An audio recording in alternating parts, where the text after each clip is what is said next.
Hi everyone, this is Sami from Super Data Tech.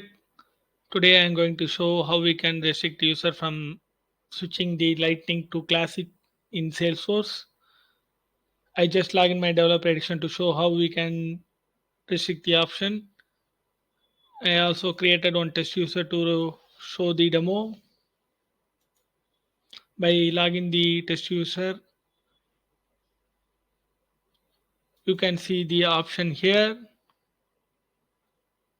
So let me share how we can restrict the option for this user.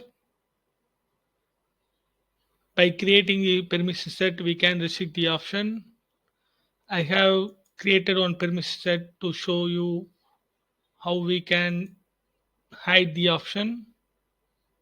In the permission set, you have to select system permission. In the system permission, we have an option called hide option to switch to classic. If we check this checkbox, we can restrict the option.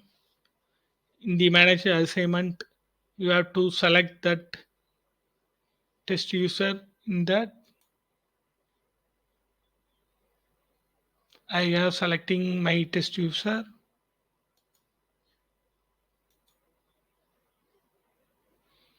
Then assign this user to this permission set.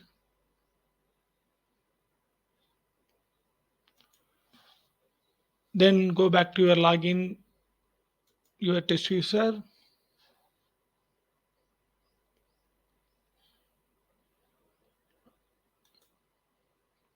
Here the option is restricted from your org. This is the way we can restrict the specific user by switching the Lightning to Classic option. And in the next video, I will show how we can restrict the option by org default. Please let me know if you have any queries related to this. Thank you.